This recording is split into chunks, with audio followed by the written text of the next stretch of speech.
Good morning.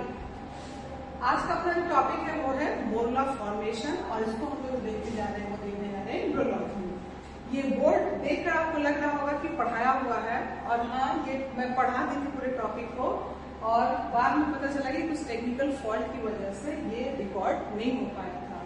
तो मैं इसी फिगर पे, इसी डायग्राम पे आपको फिर से समझाने की कोशिश करती हूँ। तो हम लोगों ने पढ़ा था क्लीवेज की जो सिंगल सेल स्ट्रक्चर जाइगोट का फॉर्मेशन हुआ, उसमें रिपीटेड माइटोटिक डिवीजन होता है, that repeated mitotic division collectively called cleavage. तो आफ्टर 24 आवर्स ऑफ फर्टिलाइजेशन जो फर्स्ट क्लीवेज होता है और जिससे कि 2 ब्लास्टोमेयर्स का फॉर्मेशन होता है, यहाँ मैं लिख भी दी हूँ कि after 24 hours of fertilisation, after 24 hours of fertilization जो है फर्स्ट क्लीवेज, और यह फर्स्ट क्लीवेज जो है वो कैसा है, तो ये होलोप्लास्टिक है। होलोप्लास्टिक का मतलब ये हुआ कि complete cytoplasm participates in this type of cleavage. क्योंकि हम लोग तो पढ़े हैं ना कि ह्यूमन एग में जो एग का कंडीशन है वो कैसा है, माइक्रोलेसिकल है और लेसिकल है, यानी कि योग का डिस्ट्रीब्यूशन इवेनली है। और क्योंकि साइटोप्लाज्म में जो योग का डिस्ट्रीब्यूशन है वो इवेनली है, because the amount of the योग इज वेरी वेरी लेस। तो इसलिए डिवीजन जो है हमने कैसा कहा, holoblastic means complete cytoplasm dividing.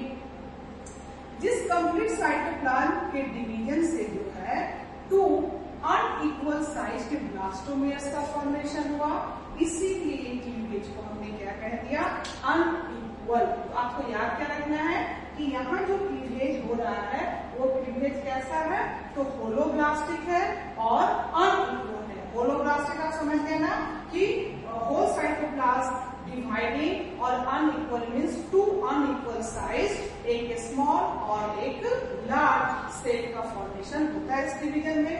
और ये डिवीजन जो है वो है animal pole to vegetal pole.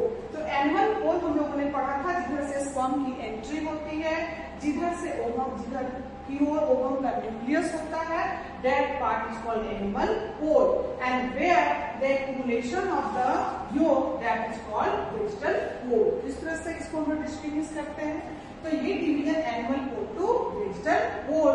और साथ ही साथ जो है ये कैसा है, इनडिटरमिनेट है। इनडिटरमिनेट का मतलब कि जो ब्लास्टोमेयर्स का फॉर्मेशन होगा, उस ब्लास्टोमेयर्स का जो फेट है वो फिक्स्ड नहीं होगा। मतलब कि they are not fixed that they are going, this particular blastomere is going to form this type of organ. तो इस तरह से ये इनडिटरमिनेट मीन्स कि fate of blastomere is not fixed. Each and every blastomere is having this potential to change into any type of organs, or they can form whole organism. तो इस तरह से इनका फेट जो है वो फिक्स नहीं है। जबकि लोअर ऑर्गेनिज्म में अगर हम लोग इसको देखेंगे तो कैसा होगा, वो डिटरमिनेट होगा। डिटरमिनेट मीन्स कि वहां पे ब्लास्टोमेयर्स का जो फॉर्मेशन होगा, दे आर फिक्स्ड कि this particular blastomere is going to form this type of organ और organ system like that, but in the human it is indeterminate. और इस तरह का जो ये सारा कुछ है ये आप किसमें देखेंगे, ड्यूटेरोस्टोम्स में। तो ड्यूटेरोस्टोम्स जो है, जिसका आपको याद रखना है कि कॉर्डाटा और इकाइनोडर्माटा को इसमें रखते हैं। और ड्यूटेरोस्टोम्स का मतलब कि during this embryonic development there is the formation of a structure that is called blastopore, और उस ब्लास्टोपोर से जिसमें माउथ का फॉर्मेशन अगर पहले हो गया तो दे आर कॉल्ड प्रोटोस्टोम, और अगर उसमें एनस का फॉर्मेशन पहले हुआ तो दे आर कॉल्ड डिटोरोस्टोम्स। तो आपको ये याद रखना है कि deuterostomes are organelles where during embryonic development anus is first form, तो दे आर डिटोरोस्टोम्स। तो जो भी डिटोरोस्टोम्स होंगे बेटा, उसमें क्लीवेज कैसा होगा, इनडिटरमिनेट होगा, एनिमल पोल टू वेजिटल पोल होगा, अनइक्वल, होलोब्लास्टिक। मैं जब फर्टिलाइजेशन पढ़ाई थी तो उसमें बताया था ना कि जो मूवमेंट होता है स्पर्म का, और वही पाथ जो है वो डिसाइड करता है क्लीवेज फुल सेंट्री स्पर्म की इक्वल टू वेजिटेबल। ये सारी बातें आपको याद रखना है। अब जो ये कंडीशन हमने यहाँ पे दिखाया है कि ये जो है secondary oocyte, now it is in this ampullary must understand. तो ये पिक किया गया इस फिमरी के द्वारा, ओस्टियम ओपनिंग था, और ये जो है लीकर फॉलिकुलाई जो ग्राफ्टिंग फॉलिकल हमने आपको दिखाया था उसके साथ है। And now this fimbriae tracking this structure, now it is here and after fertilisation. ये जो पार्ट है यहाँ पे फर्टिलाइजेशन हुआ, तो इसके 24 आवर्स के बाद, आफ्टर 24 आवर्स में यहाँ लिखा भी है 2 सेल स्टेज। फिर 2 सेल स्टेज जब हुआ तो माइंडेड 3 सेल स्टेज भी आता है। 3 सेल स्टेज के बाद तो बच्चे जनरली क्या सोचेंगे 2 4 लाइक दिस, 2 सेल स्टेज और 3 सेल स्टेज। साथ ही साथ यहाँ जो हम लोगों ने देखा जाइगोट में, तो इसके पास इसका अपना plasma membrane and that is the vitelline membrane. ये याद रखना है। जोना पेलुसिका तो है ही, और कोरोना रेडिएटा। तो ये सब कुछ आप देख सकते हैं। मैं थोड़े पार्ट में इसको दिखाई हूँ सब जगह कि 2 सेल स्टेज में भी ये है, 3 सेल में भी, 4 सेल में भी। Now this is the morula. तो मोरला जो है वो on the 3rd day of fertilisation, हमने इसको लिख भी लिया है कि on 3rd day of fertilisation morula reaches to uterus. तो 3 दिन के बाद ये मोरला क्या हुआ, यूट्रस में आया। And now this morula is floating. तो ये यहाँ फ्लोट कर रहा है और trying to attach itself with the lining of this endometrium. अब जब ये यहाँ आया तो यहाँ देखो, पहले हमें देख लो, तो 2 cell stage, now this is the 3 cell stage and 4 and division is taking place. So after 24 hours of fertilization, first cleavage, जो सेकेंड क्लीवेज होगा वो ऑलमोस्ट वो भी प्रीटी मच थोड़ा आगे पीछे 24 आवर्स के बाद ही ये जो है अपना सेकेंड क्लीवेज होगा and third 3 cell stage is here. Now this 4 cell stage. Now तो हमने ABCD ऐसे कर दिया E, और E में जो है अब कंडीशन कैसा हो गया कि डबल होते चले गए हम 4 8 लाइक दिस। तो 16 और 32 सेल स्टेज, 62 और 32 सेल स्टेज जो है ब्लास्टोमियर्स का। Now this structure is called morula, जो हॉलो बॉल लाइक स्ट्रक्चर है। It looks like mulberry, that's why this is called morula. तो अब ये जो 16 to 32 सेल स्टेज है, इनमें रीअरेंजमेंट होता है सेल्स का। रीअरेंजमेंट ऑफ सेल्स का मतलब क्या हुआ कि जो माइक्रोमियर्स हैं, मतलब जो छोटे सेल्स हैं, they come on the peripheral area and the bigger one in the centre. तो ये जो है सेंटर में है। तो जो छोटे सेल्स हैं they are called micromeres and जो बिगर है they are called micromeres. And this arrangement is called compaction. So compaction is taking place here and now this structure is something like this कि जो छोटे blastomeres हैं वो periphery पे आ गए और बड़े ब्लास्टोमियर्स जो है वो सेंटर में है। तो ये देखो, ये हमने ये सारा कुछ यहाँ पे दिखाया है इसका मेम्ब्रेन। आप देख सकते हैं कि जब मोरला रीच किया यूट्रस में तो उसका जो है corona radiata is now lost. तो no corona radiata in this structure. Corona radiata, zona pellucida, ये सब जो है इनके साथ ही है, और कोरोना रेडिएटा उस मोरला के यूट्रस में आते के साथ ही वो लॉस्ट हो गया। अब जो सेकेंड स्टेज हम उसमें देखने जा रहे हैं, वो सेकेंड स्टेज क्या है कि ब्लास्टुला और ब्लास्टोसिस्ट का फॉर्मेशन। इसको ब्लास्टोसिस्ट ही कहते हैं क्योंकि हम लोग इम्प्लांटेशन में जब पढ़ेंगे तो हमें बताऊंगी कि attachment of blastocyst with the endometrial wall is called implantation. तो ह्यूमन में इसको ब्लास्टोसिस्ट आप याद रखेंगे, और इसके बनने को हम लोग ब्लास्टोलेशन कहते हैं, जबकि मोरला जो बना उसको हमने क्या कह दिया, मोरुलेशन। इसको क्या कह दिया, मोरुलेशन। याद रखोगे। यहाँ देखो क्या, ये दूसरी बात ये कि जो जाइगोट का साइज है वो प्रीटी मच आप देख सकते हैं यहाँ तक कैसा है, सेम है। जो चेंजेज आपको देखने को मिलेगा इस स्ट्रक्चर में वो क्या क्या मिलेगा, तो जो नंबर है ब्लास्टोमियर्स का वो तो बढ़ गया ना, जो जो सेल का ब्लास्टोमेरियस के सेल का जो साइज है वो क्या हो गया, घट गया, ये याद रखेंगे। और साइज जो है वो ऑलमोस्ट कैसा है, सेम है, ठीक है। इस साइज से इस साइज को मान लीजिए कि थोड़ा सा बन गया है, तो ये सेम हो गया, हमने लिख दिया साइज कैसा है, सेम है। The difference is with the number of blastomere, the cell numbers is increasing, but the size of the cell blastomere is decreasing. ऐसा याद रखेंगे। फिर ये कॉम्पैक्शन हुआ, छोटे सेल जो है वो पेरिफेरी पे आ गए, बड़े सेल जो है वो सेंटर में है, और इस तरह से ये फॉर्मेशन हो गया इस स्ट्रक्चर का।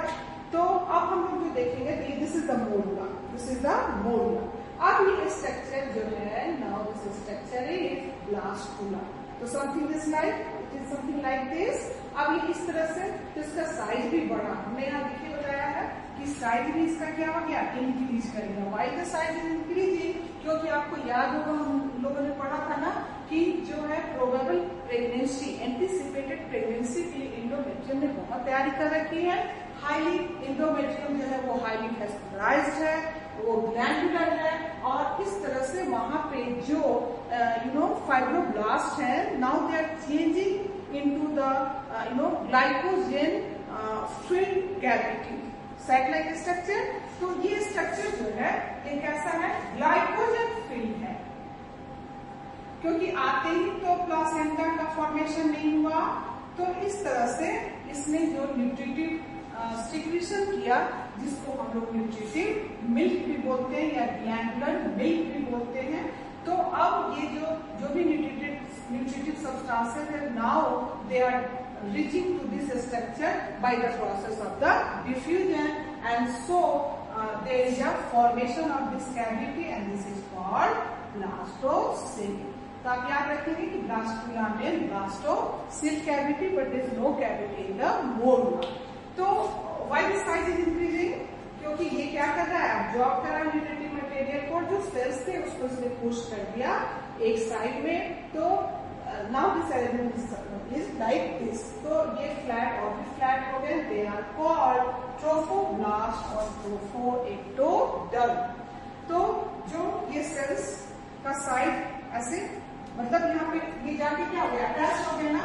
तो ये कुछ इस तरह से अब जो है कॉम्पैक्शन के बाद अब ऐसा है, अब कॉम्पैक्शन के बाद जब ऐसा है वो इसी स्टेज में यहाँ आया, और इसी स्टेज में जब ये आया तो ये सारे न्यूट्रिटिव मटेरियल के अंदर जाने से इसका साइज भी थोड़ा इंक्रीज हुआ, और ब्लास्टोसेल कैविटी का भी फॉर्मेशन हुआ, और जो बड़े सेल्स थे वो वन पोल की तरफ पुश कर दिए गए to make this cavity, to fill this cavity with this nutritive material, so that the forming embryo can take place, can take this nutrition.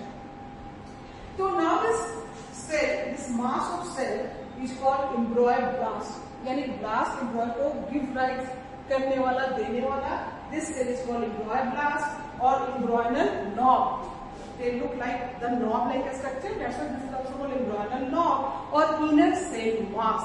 ये इनर सेल मास एम्ब्रयोब्लास्ट ही है जो प्रॉपर एम्ब्रॉय का फॉर्मेशन करेंगे, यानी कि यही वो सेल है जो गैस्ट्रुलेशन में, गैस्ट्रोलाइज स्टेज में एक्टोमेज और एंडोडर्म का फॉर्मेशन करेंगे। And now this flat peripheral blastomere is called trophoblast और trophoectoderm, and binded this trophoblast और trophoectoderm they give rise to finger-like projection, and this is called chorionic villi. तो हम लोग आगे इसको देखेंगे कि इसी ट्रोफोब्लास्ट से जो है इस तरह से फिंगर लाइक स्ट्रक्चर जो है वो एराइज होगा, जिसको हम लोग कहते हैं कोरियोनिक विली। और यही कोरियोनिक विली जो है मदर के यूट्रस में एंडोमेट्रियल लाइनिंग में जाके एम्बेडिंग इसकी होगी। तो ये फीटल प्लासेंटा और मदर का जो पार्ट इन्वॉल्व हुआ वो मैटरनल प्लासेंटा होगा। तो खैर वो उसको बाद में देखेंगे। तो ये ट्रोफोएक्टोडर्म में कोरियोनिक विली का फॉर्मेशन ये होगा यहाँ से, और साथ ही साथ ये फॉर्म करेंगे एक्स्ट्रा एम्ब्रियोनिक मेम्ब्रेन। तो एक्स्ट्रा एम्ब्रियोनिक मेम्ब्रेन जो होते हैं, जैसे कि हम लोग एम्नियोन, कोरियोन, एलेंटोइड, योक्स है, ये सब कुछ हम लोग पढ़ेंगे। इसका मैं अलग से वीडियो ही बनाऊंगी इस एक्स्ट्रा एम्ब्रियोनिक मेम्ब्रेन के लिए। तो डोंट वरी फॉर दिस, क्योंकि इससे क्वेश्चंस कई बार पूछ लिए गए हैं। तो trophectoderm participating in the formation of the finger-like projections outflow, and this is called chorionic villi. And this chorionic villi structure forms placenta, foetal placenta, और यही बनाएगा एक्स्ट्रा एम्ब्रियोनिक मेम्ब्रेन, और एम्ब्रियोब्लास्ट से प्रॉपर एम्ब्रियो का formation होगा। तो जो हम लोग ने देखा कि ड्यूरिंग ब्लास्टोसिस्ट फॉर्मेशन साइज जो है वो क्या है, बढ़ा, साथ ही साथ ब्लास्टोसेल कैविटी बनी। This blastocoel is cavity, fluid filled this cavity and migrate. तो वहां पे जो है कोरोना रेडिएटा लॉस्ट हुआ था मोरला से, और यहाँ पे इस ब्लास्टोसिस्ट स्टेज के बनने के साथ ही जो है जोना पेलुसिडा इज लॉस्ट। तो नाउ दिस ब्लास्टोसिस्ट, अब इसके बाद हम लोग क्या पढ़ेंगे, इम्प्लांटेशन, यानी कि sorry, attachment of the blastocyst with the endometrial wall is called implantation. तो हमने बताया ना कि यहाँ पे जोना पेलुसिडा लॉस्ट हुआ, तो during the breaking of this layer हो सकता है कि ये स्ट्रक्चर 2 पार्ट्स में क्या हो जाए, डिवाइड हो जाए, राइट। तो इस समय चांसेस होंगे ट्विन्स बनने के, एंड चूंकि ये एक ही जाइगोट से बन रहा है, तो इस तरह के जाइगोट ट्विन्स के बनने को हम लोग क्या बोलेंगे, मोनोजाइगोटिक ट्विन्स, यानी ट्विन्स तो बना लेकिन एक जाइगोट से, ठीक है। 1 ovum fertilized with 1 sperm, but during the breaking of the zona pellucida, this structure जो है वो डिवाइड हो गया, और इसमें 2 ट्विन्स, 2 एम्ब्रियो का फॉर्मेशन किया, जो 2 एम्ब्रियो 2 ट्विन्स मतलब फीटस फिर वो ग्रो करेंगे। तो इस तरह से ये जो है मोनोजाइगोटिक ट्विन्स का फॉर्मेशन होता है। डाइजाइगोटिक, डाइजाइगोटिक का मतलब क्या हुआ कि 2 ovum fertilized with 2 sperms, and then this condition is called dizygotic twins, but this condition is called monozygotic twins, ठीक है। तो इसमें क्या होगा, उनके सेक्स वगैरह सब सेम होंगे, क्योंकि एक ही था और उसका जो है वो डिसाइड हो गया होगा कि किस क्रोमोसोम से वो फर्टिलाइज हुआ है। तो खैर, तो ये जोना पेलुसिडा लॉस्ट, और इसके ब्रेकिंग से अगर वो एम्ब्रियो डिवाइड हो गया तो रिजल्ट होगा मोनोजाइगोटिक ट्विन्स का। ये हम लोगों ने देखा।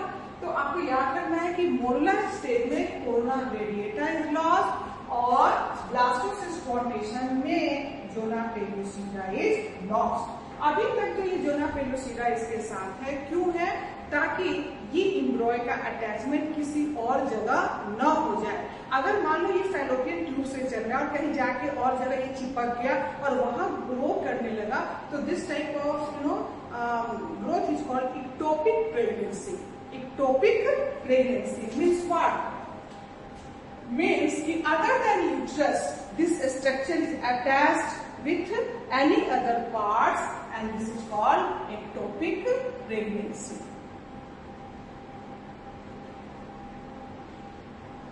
फिर ये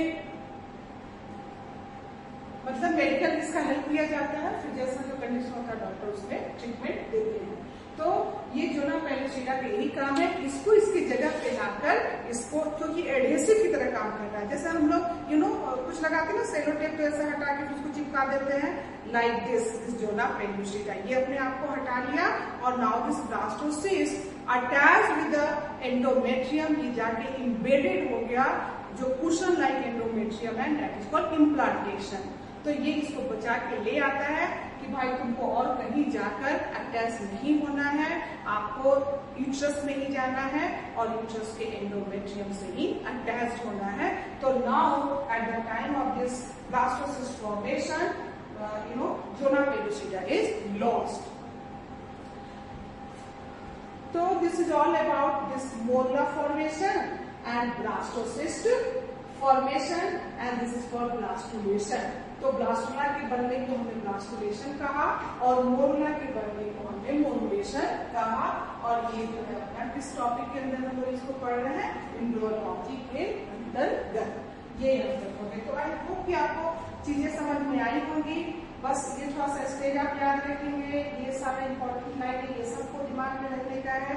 3 सेल स्टेज याद रखोगे, what is compaction, and this smaller cells are called micromeres, and the bigger one is called मैक्रोमियर्स।